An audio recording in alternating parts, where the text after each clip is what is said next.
రోహిణి విషయంలో బాలు అయితే ఇంక తన గురించి మొత్తం నిజం తెలుసుకోవాలి అన్నట్టుగా శివాని అయితే పిలిపించి తను మాట్లాడతాడు. ఆ రోజు నువ్వు మా అమ్మ దగ్గర బ్యాగ్ తీసుకున్నప్పుడు ఆ వీడియోని ఎవరు స్ప్రెడ్ చేస్తుంటారు, ఒకవేళ ఆ గుణానే మొత్తం స్ప్రెడ్ చేశాడా అంటే చేసుంటాడు బాబా, వాడు ఇలాంటి ఫ్రాడ్ పనులే కదా చేస్తాడు అన్నట్టుగా శివ కూడా అంటాడు. ఇంకా శివ విషయంలో బాలు చూపించే ప్రేమకైతే తన తండ్రి కూడా చూపించడేమో అన్నట్టుగా ఇంక అనుకుంటాడు. చాలా సారీ బావా, నీ విషయంలో నేను చాలా తప్పుగా ప్రవర్తించాను. మా నాన్న ఉండున్నా కానీ నా తప్పుల్ని వెనకేసుకొచ్చున్నాడేమో, కానీ నువ్వు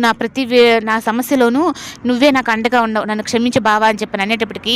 రే నువ్వు నాకు బామ్మర్దివి అంటే నా భార్యకు తమ్ముడు ఒక్కడవే కాదురా, నీ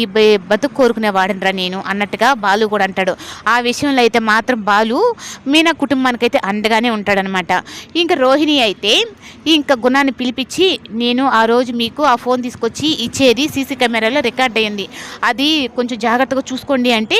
గుణ అయితే నా జాగ్రత్త నేను చూసుకుంటాను, అయినా నువ్వు ఇప్పటికొచ్చి నన్ను పిలిపించి మాట్లాడాల్సినంత అవసరం ఏమి అని చెప్పనంటే, ఈ విషయం మాట్లాడదామని చెప్పాను నేను, మీరు జాగ్రత్తగా ఉండాలి, నా పేరు బయట రానియకూడదు అంటే దానికి కొంచెం డబ్బులు ఖర్చు అవుతుందంటే, ఏంటి నేను ఇచ్చాను కదా మీకు డబ్బులు, మళ్ళీ ఏంటి డబ్బులు అంటే, అవును నువ్వు అప్పుడు చెప్పిన పనికి డబ్బులు అప్పుడువి, ఇప్పుడు చెప్పే పనికి ఇప్పుడు డబ్బులు వేరు కదా అన్నట్టుగా గుణ అయితే అంటాడు. ఇంకా విద్య వాళ్ళిద్దరు వెళ్తూ ఉంటే ఇంకా బాలు వాళ్ళకైతే కంట కనపడేటప్పటికి, ఏంటి రోహిణి ఇక్కడి నుంచి వస్తుంది, ఇది గుణ వాళ్ళు ఉండే ఏరియా కదా అని చెప్పానంటే, నాకు ప్రశ్నించి అనుమానమేనండి,